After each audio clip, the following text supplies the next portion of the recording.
भाई फरियाद हंस रहा है, उसे पता है कि थोड़ी सी आज ना पक बातें होने वाली हैं। अच्छी बात है, सीखना चाहिए ना हमें, क्योंकि हम चर्च में आते हैं और गुजरे हुए 2020 साल जो हमारी जिंदगी से गुजर गया, क्या हम उसी साल में जो हमारी आदतें थी, रविशें थी, उन्हें लेके अपनी जिंदगी में फिर नए साल में दाखिल हो जाएं, तो ये मेरे और आपके लिए नुकसानदेह होगा। ऐसे है ना, जिस तरह साल हमारी जिंदगी से गुजरते जाते हैं, मसीह यीशु हमारे नजदीक आते जा रहे हैं। ऐसे ही है ना, क्योंकि हमारे खुदावंद यीशु मसीह जल्द ही बादलों पे आने वाला है और अपनी दुल्हन को अपने साथ लेके जाने वाला है। कल रात हम एक शुक्रगुजारी की इबादत में थे, तो तकरीबन वहां से हम 11 बजे आए, शुक्रगुजारी की इबादत में थे, लेकिन मैं वहां पर फील कर रहा था, हर एक बैठा हुआ इंसान यही सोच रहा था कि जो शुक्रगुजारी खुदा की जाती है, ये देगे बनाकर बड़ा खर्चा करके फिर ही खुदा की शुक्रगुजारी की जाती है। वैसे शुक्रगुजारी का मतलब क्या है, ये हम आज बताइएगा जरा, थोड़ा सा मैं भी सीखना चाहता हूं, ताकि मुझे भी कुछ सीखता रहूं आप लोगों से। शुक्रगुजारी का मतलब क्या है, बताएं जरा मुझे आज। बिल्कुल, हर बात का शुक्र तो करना है, लेकिन शुक्रगुजारी का मतलब क्या है कि हम अपने खुदावंद की शुक्रगुजारी करते हैं। जब मैं कहता हूं खुदावंद मैं तेरी शुक्रगुजारी नहीं करता, मैं तो खुद ही कमा रहा हूं, खुद ही खा रहा हूं, खुदावंद मैं तेरी शुक्रगुजारी नहीं करता, कह सकते हैं ना, क्योंकि खुदा कौन सा हमें भी घर बैठों को दे रहा है, काम काज करते हैं फिर ही हमें देता है ना। लेकिन शुक्रगुजारी का मकसद क्या है? क्या ज्यादा रुपया पैसा खर्च करके देगे बनाकर शुक्रगुजारी होती है? ऐसा नहीं है। ये खुदावंद का फजल है, उसका रहम है कि वो हमें कुव्वत ताकत जोर देता है। इसीलिए कलाम मुकद्दस में उसने मरकूम करवा दिया कि हर एक बात के लिए मेरी शुक्रगुजारी करो, हर एक बात के लिए।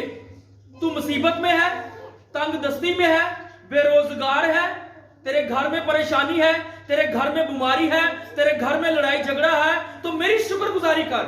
हर एक बात के लिए उसने कहा शुक्रगुजारी कर। एक इंसान, मैं रात को भी वहां पर मेरे मामू बैठे हुए थे, तो कोई शादी थी उनकी, तो हमने थोड़ी सी कोई उनकी हेल्प कर दी। तो उन्होंने सारों के बीच में, शादी को मेरे ख्याल में कितने साल हो गए समारा की शादी को?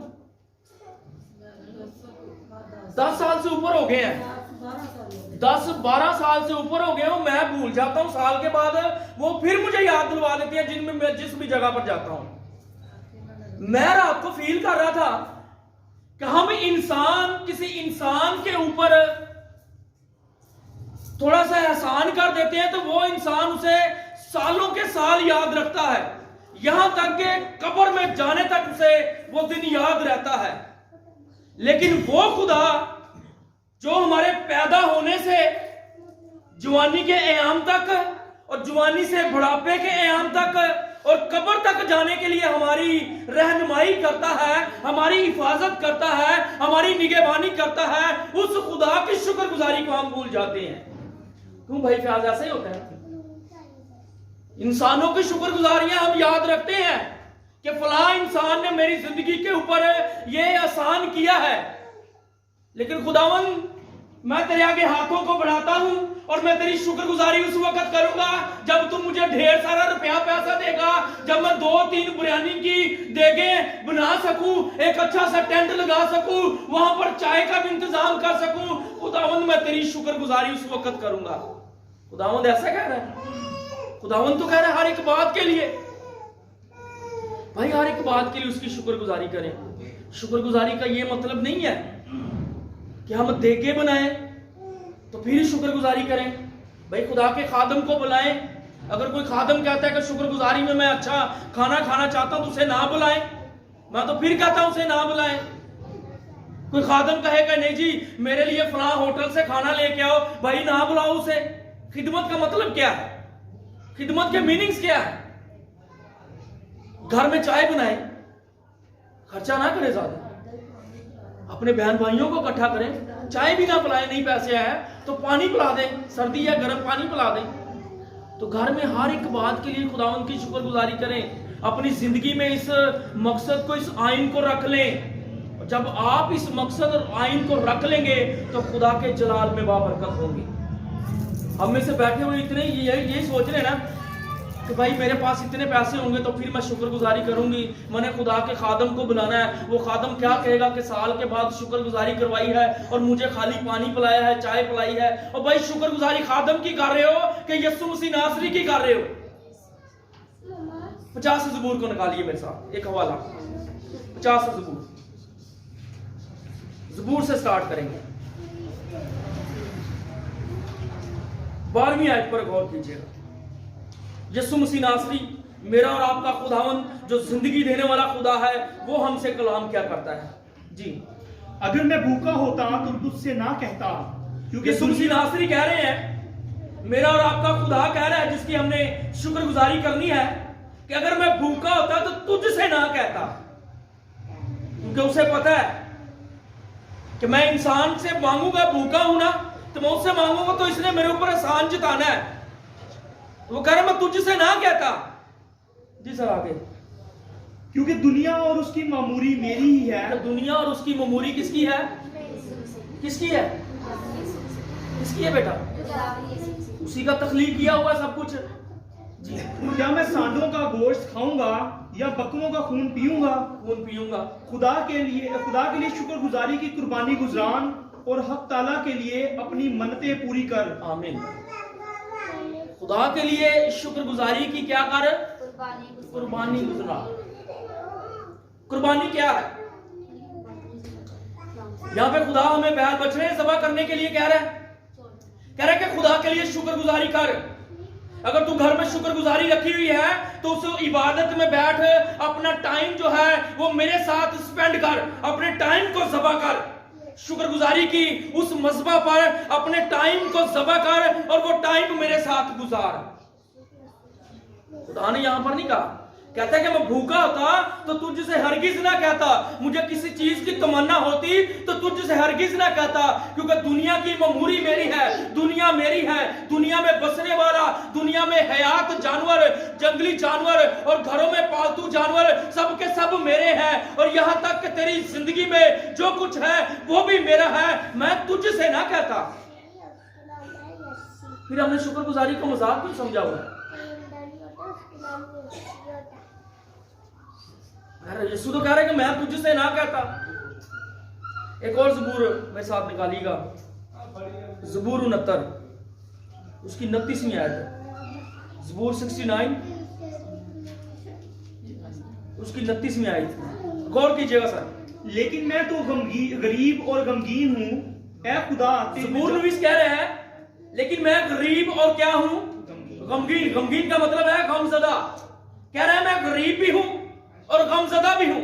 बुजुर्ग दाऊद से पूछा जाए कि बुजुर्ग दाऊद जी, आप एक सल्तनत के बादशाह हैं, आप एक मुल्क के बादशाह हैं, बहुत सारी कौम आपके हुक्म के मुताहिद है, आपका हुक्म मानती है, रुपया पैसा सोना चांदी आपके पास बेशुमार है, घोड़े रथ आपके पास बेशुमार है, आप गरीब कहां से है?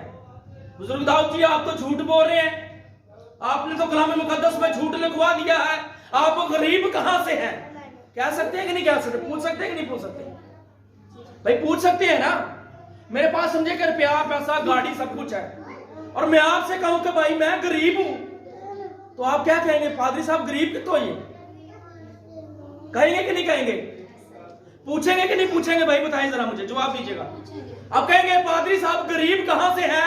बाइक आपके पास है, गाड़ी आपके पास है, घर अच्छा आपके पास है, गरीब कहां से है? एक गहरा मुकाशफा है। बुजुर्ग दाऊद ने जान लिया है कि मैं गरीब हूं, मैं गमगीन हूं, मैं गमज़दा हूं, अपने खुदावन से इल्तिजा कर रहा है। आज अगर हमने शुक्रगुजारी करनी है तो बुजुर्ग दाऊद से सीख लीजिए कि हमने शुक्रगुजारी किस तरह से करनी है। थोड़ा सा आगे पढ़िएगा जी सर। ऐ खुदा तेरी निजात मुझे सर बुलंद करे, मैं गीत गाकर खुदा के नाम की तारीफ करूंगा और शुक्रगुजारी के साथ उसकी तमजीद करूंगा। मैं गीत गाकर खुदावन की क्या करूंगा? तारीफ करूंगा और शुक्रगुजारी के साथ उसकी तमजीद करूंगा। बुजुर्ग दाऊद जान गया है, वो मेरे बेटे और बेटियों जान गया है कि मैं तो गरीब हूं, मेरी जिंदगी में जो कुछ मुझे खुदा ने अता किया हुआ है इसमें मेरा कुछ नहीं है। अगर आज मेरे पास संतलत है, एक कौम है जिसके ऊपर मैं बादशाह हूं, तो ये मेरे खुदावंद का अता किया हुआ है। यहां तक कि मेरे सर के बालों से लेकर पांव के तलुओं तक मेरे अंदर भी मेरा कुछ नहीं है। ये सब कुछ मुझे मुहैया करने वाला मेरा खुदावंद है। मुझे अगर कुव्वत ताकत जोर देता है काम काज करने के लिए, मुझे हिम्मत दी हुई है, तंदुरुस्ती दी हुई है, मेरी सांसों को बहाल किया हुआ है, तो ये मेरे खुदावंद का मुझ पर फजल है। फिर हमें शुक्रगुजारी किस तरह से करनी चाहिए उसकी? हम शुक्रगुजारियों से दूर हो गए हैं क्योंकि हम खादमीन ने सिखाया ही नहीं है कि शुक्रगुजारी करनी कैसे है। हम कहते हैं हम आपके घर में आएंगे, अच्छा प्रोटोकॉल होना चाहिए, फिर शुक्रगुजारी होती है। हम लोग सिखाते हैं ना क्योंकि हमने सीखा हुआ है। अपनी जिंदगी से इस मकसद को निकाल दीजिए। शुक्रगुजारियां जो है ये खुदावंद बैलों बछड़ों का खून लेके या बैलों बछड़ों की या अच्छी से अच्छी देख बना के नहीं कबूल करता। अब दिल से खुदा की हजूरी में जब आ जाते हैं, अपने दिल का नजराना खुदा की हजूरी में रख देते हैं, तो खुदा आपकी शुक्रगुजारियों को कबूल कर लेता है। आमीन आमीन। मेरे साथ एक और हवाला निकालिए, यशायाह की किताब, क्योंकि आज साल का पहला इतवार है, तो हम भी शुक्रगुजारी के हवाले से सीखेंगे कि आपने आने वाले दिनों में शुक्रगुजारियां किस तरह से करनी है। अगर गुजरे हुए साल में, उन दिनों में, उन वक्त में आपने शुक्रगुजारी नहीं की, तो इस साल में शुक्रगुजारी करना सीख लें कि शुक्रगुजारी करते कैसे हैं। जी सर आगे मेरे साथ यशायाह की किताब, उसका 48वां बाब और उसकी 17वीं आयत पर हम गौर करेंगे। 17वीं आयत पर एक ही आयत हम पढ़ेंगे, गौर कीजिएगा। मेरा और आपका खुदावंद मेरे और आपके लिए क्या हुक्म करता है। जी, खुदावंद तेरा फिदिया देने वाला इस्राएल का कदूस यूं फरमाता है। खुदावंद तेरा फिदिया देने वाला इस्राएल का कदूस यूं फरमाता है, यानी मेरे और आपका फिदिया देने वाला यीशु मसीह नासरी यूं फरमाता है। उसकी बातों को गौर से सुन लीजिए कि मेरा और आपका खुदा क्या कहता है, मेरे और आपके लिए कैसी तालीम रखता है, किस आइन को रखता है, किन असूलों को हमारी जिंदगी में रखना चाहता है। उस आइन को, उस कलाम को जरूर सुनिए। जी, कि मैं ही खुदावंद तेरा खुदा हूं जो तुझे मुफीद तालीम जो तुझे मुफीद तालीम देता है, जो तुझे अच्छी तालीम देता है, जो तुझे मौसर तालीम देता है, जो तेरी जिंदगी के लिए बरकत का बाइस है, वो तुझे ये तालीम देता है। जिसका कलाम तेरी राह के लिए रोशनी है और तेरे कदमों के लिए चिराग है, वो तुझे मुफीद तालीम देता है, वो तुझे मौसर तालीम देता है, वो तुझे अच्छी तालीम देता है। ये खुदावन, ये हवा खुदा यीशु मसीह नासरी मुझसे और आपसे कलाम कर रहे हैं कि मैं तुझे मुफीद तालीम देता हूं। और तुझे उस राह में जिसमें तुझे जाना है ले चलाता हूं। और तुझे उस राह पर, जिस राह पर तुझे चलना है, लिए चलता हूं।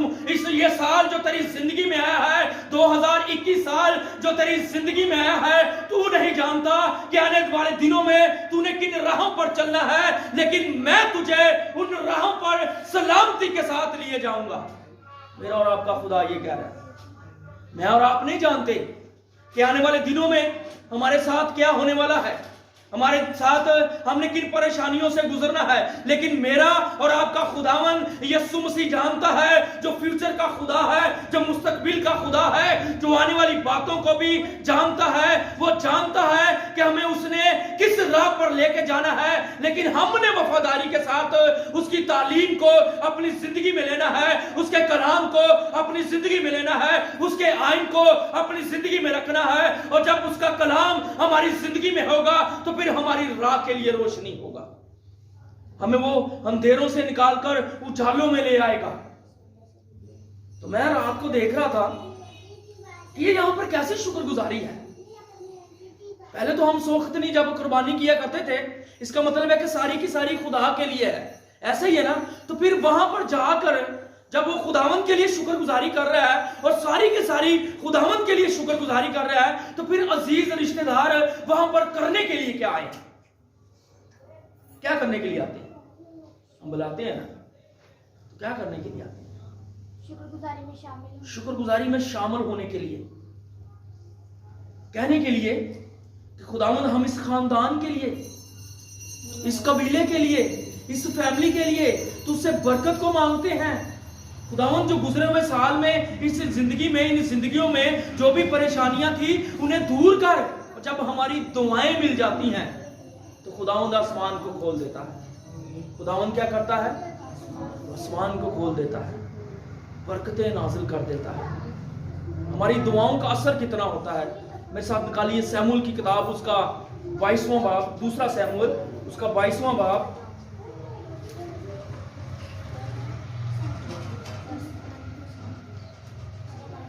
दूसरा सैमुअल उसका 22वां बाब, उसकी 50वीं आयत पर हम गौर करेंगे। इसके बाद पीछे चलेंगे, चंद आयतों के पीछे जाएंगे, देखेंगे जी। इसलिए खुदावंद मैं कौमों के दरमियान तेरी शुक्रगुजारी और तेरे नाम की मददसराई करूंगा। वो अपने बादशाह को बड़ी निजात अनायत करता है और अपने ममसू दाऊद और उसकी नस्ल पर हमेशा शफकत करता है। देखेंगे बुजुर्ग दाऊद कह रहा है कि खुदावंद मैं कौमों के बीच में, इस दुनिया की जो कौमें हैं उसके बीच में तेरी शुक्रगुजारी करूंगा, तेरा इनकार नहीं करूंगा, तेरे नाम की मददसराई करूंगा, तेरी इबादत करूंगा, तेरी प्रस्तिश करूंगा। और जब हम मुसीबत में होते हैं तो फिर देखें, फिर मेरा और आपका खुदा कितनी कुदरत रखता है, हमारी दुआएं कितनी पावरफुल होती हैं। जब हम शुक्रगुजारियां कर रहे होते हैं तो मेरा और आपका खुदा हमारी जिंदगी पर गौर कर रहा होता है। हम अगर मुसीबत में हैं तो खुदावन की शुक्रगुजारी कर रहे हैं, लेकिन हम कह रहे हैं कि खुदावन अगर ये मुसीबत आई है तो तू इस मुसीबत से निकालने की कुदरत रखता है, मैं तेरी शुक्रगुजारी करता हूं खुदावंद। और उन शुक्रगुजारियों में मेरी दुआएं क्या रंग लाती हैं, इन्हें देखेगा। जी सर, 7वीं आयत से, इसी बाब की 7वीं आयत से, अपनी मुसीबत में मैंने खुदावन को पुकारा। जी यहां से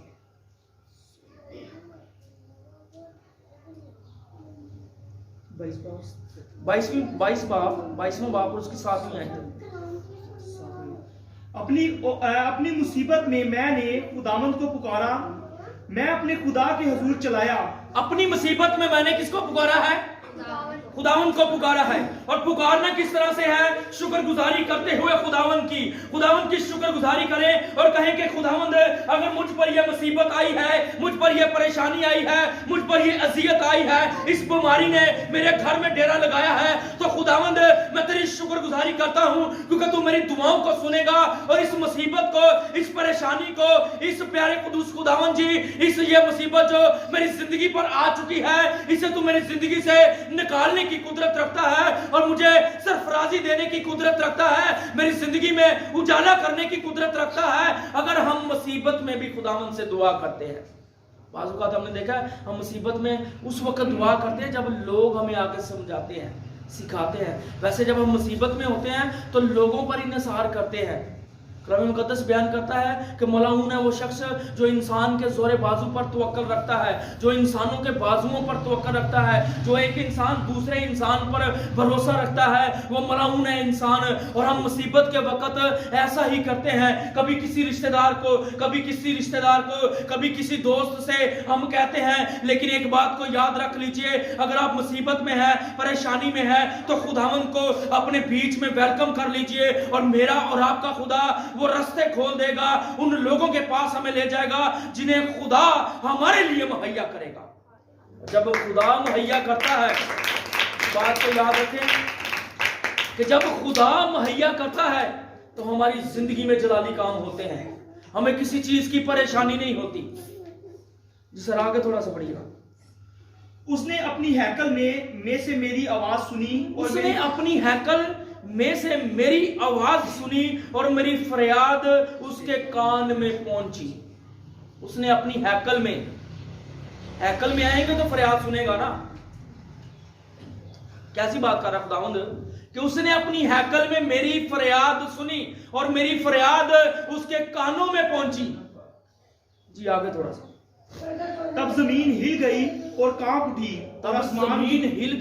कांप उठी, जब मेरी फरियाद उसके कानों में पहुंचती है, मेरी इल्तिजा उसके कानों में पहुंचती है, मेरा रोना चिल्लाना उसके कानों तक पहुंचता है, उसकी हजूरी में पहुंचता है, तो जमीन भी हिल जाती है, जमीन भी कांप जाती है। और खुदावन जो कुदरत रखता है हमें उन मुसीबतों से निकालने की, वो देखें कि उस खुदा की कितनी कुदरत है। जमीन भी हिल जाती है, हमारी फरियाद ही उसके कानों में पहुंचती है, जमीन भी डर जाती है, कांपने लग पड़ती है कि ऐ इंसान, वो खुदा जिसने मुझे और तुझे तख्लीक किया है, तू किस कदर रो रहा है। अब तेरी आवाज जो है वो सुन रहा है, अब जमीन भी हिल गई है। और इसका हिलने का मतलब यह है कि शुक्रगुजारी उसकी कर रही है, कि मैं भी उसकी शुक्रगुजारी कर रहा हूं।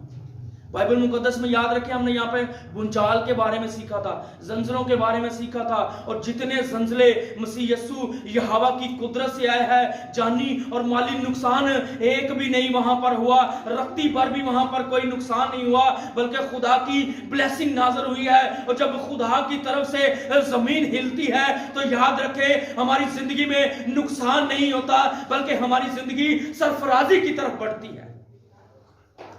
आगे थोड़ा सा। और आसमान की बुनियादों ने जुम्बश खाई, और आसमान की बुनियादों ने जुम्बश खाई। आसमान भी लर्ज उठा है, आसमान भी कांप उठा है कि कैसा खुदा का बंदा है, इसकी दुआओं में कितनी ताकत है, कि उसका खुदा, उसका खालिक जिसने उसे खलक किया है, वो भी उसकी दुआओं को सुनकर हैरान और परेशान। हमारा खुदा हमारी फिक्र करता है, हमारी दुआओं को सुनकर वो हमें बेयारो मददगार नहीं छोड़ देता, बल्कि वो हमारी फिक्र करता है। लेकिन जब हम शुक्रगुजारी करेंगे खुदावंद की, लोगों की नहीं, इंसानों की नहीं, यहोवा की, यीशु मसीह नासरी की, खुदा पाक की जब हम शुक्रगुजारी करेंगे तो मेरा और आपका खुदा हमें ब्लेस करेगा। हमारी जिंदगी में जितनी भी क्यों ना बड़ी से बड़ी मुसीबत क्यों ना हो, क्यों ना उसने डेरा लगा लिया हो, उस मुसीबत ने आके एक पहाड़ की मानिद हमारे रास्ते को क्यों ना ब्लॉक कर दिया हो, लेकिन मेरा और आपका खुदा उस पहाड़ को तोड़कर चकनाचूर कर देने की कुदरत रखता है, और हमारे लिए उस पहाड़ से रास्ते बनाने की कुदरत रखता है। जिस तरह वो कौम बनी इसराइल के लिए रास्ते बनाता समुद्र में से, आज भी वो कुदरत रखता है कि मेरे और आपके लिए रास्ते बनाए। कि शुक्रगुजारी करनी है, साल के शुरू ही से शुक्रगुजारी कीजिए, खुदावन की हमदोस्ताइश कीजिए, खुदावन की प्रस्तिश कीजिए, अपना आप उसे सौंप दीजिए।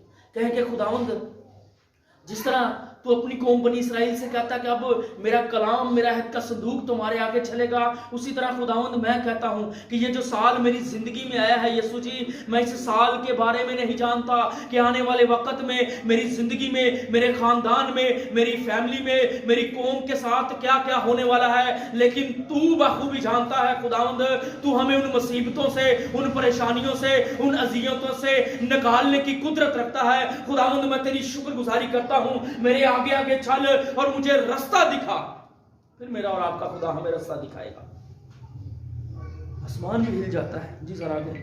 और आसमान की बुनियादों ने जुम्बश खाई और हिल गई, इसलिए कि वो गजबनाक हुआ, उसके नथनों से धुआं उठा और उसके मुंह से आग निकलकर भस्म करने लगी, कोयले उससे दहक उठे। हालेलुया, इतनी खूबसूरत बात कह रहा है। खुदावंद को गुस्सा आ जाता है जब दुश्मन शरीर मुखालिफ मसीह हमारे ऊपर अपने जुए बंधन डालता है, हमें मुसीबत में डालता है, तो खुदावंद को गुस्सा आ जाता है। और खुदावंद के गुस्से को कौन बर्दाश्त कर सकता है? और जब खुदावंद को गुस्सा आता है तो दुश्मन अबलीस जो है, जो हमें मसीह यीशु की मोहब्बत से दूर करता है, जो हमें उसके कलाम से दूर करता है, जो हमें उसकी हजूरी से दूर करता है, जो हमें उसकी ममूरी से दूर करता है, जिसका कलाम दो-धारी तलवार है जो बंद बंद गूदे गूदे को जुदा करके गुजर जाता है, जब हमें उस कलाम से दूर करता है तो मेरे और आपके खुदा को दुश्मन पर गुस्सा आता है और हमें उसके सारे जुए बंधनों से छुड़ाने की कुदरत रखता है और छुड़ा देता है। ये मेरे और आपके खुदा की कुदरत है। शुक्रगुजारी करनी है, हर हाल में शुक्रगुजारी करनी है। इस बात को हमेशा याद रख लीजिए कि खुदावंद ये नहीं चाहता कि आप किसी परेशानी में पड़कर शुक्रगुजारी करें। मैंने बहुत सारे लोगों को देखा है, 1000 पैसे मांगकर शुक्रगुजारियां करते हैं। मेरा और आपका खुदा तो नहीं कहता भाई, क्या कहता है? खुदावंद हमें परेशानी में देख सकता है। फर्ज करें कि मैं भाई फयाज है, मैं इसे बहुत ज्यादा फोर्स करता हूं कि भाई तू शुक्रगुजारी करा। ये कहता है पादरी साहब ने बड़े दिनों तो क्या आया, साल गुजर चुका है, कही जाता है उन्होंने घर बुला ही लवा, चलो हालात तो नहीं गए ऐसे, लेकिन थोड़ा सा कर्जा चुक लेना वा, 15-20 हज़ार रुपया कर्जा चुक लेना वा, तो मैं शुक्रगुजारी करवा लेना। चलो मेरे रिश्तेदार भी खुश हो जाएंगे, पादरी साहब भी खुश हो जाएंगे, बड़ी देर तो कह रहे हैं। तो बताएं कि जब ये मुसीबत में है, कर्जा इसके ऊपर है, परेशानियों ने इसे घेर लिया है, कर्जेदारों ने इसे घेर लिया, कर्जा लेने वालों ने, ये महीने बाद उन्हें देता नहीं तो वो इसका दरवाजा खटखटाते हैं, मोहल्ले में आके शोर करते हैं, तो ये क्या कहेगा? तो पादरी साहब ने कहो जी शुक्रगुजारी करवाई है, कर्जा भी मेरे उत्ते आ गया है, कहो जी शुक्रगुजारी है। भाई कहेगा कि नहीं कहेगा? इसीलिए शुक्रगुजारी करना मुश्किल नहीं है, बड़ी आसान शुक्रगुजारी है। शुक्रगुजारियों से अपने आप को दूर ना करें। जब आप शुक्रगुजारियों से अपने आप को दूर करते हैं तो समझे आप खुदा की ब्लेसिंग से अपने आप को दूर करते हैं, खुदा की बरकत से अपने आप को दूर करते हैं, खुदा की हजूरी से अपने आप को दूर करते हैं। क्योंकि शुक्रगुजारियां करते रहेंगे तो बरकत पाएंगे। आमीन आमीन आमीन। मुझे और आपको खुदावंद आज के कलाम के वसीला से कसरत की बरकत दे, ताकि मैं और आप जान जाए शुक्रगुजारी करना किस तरह से।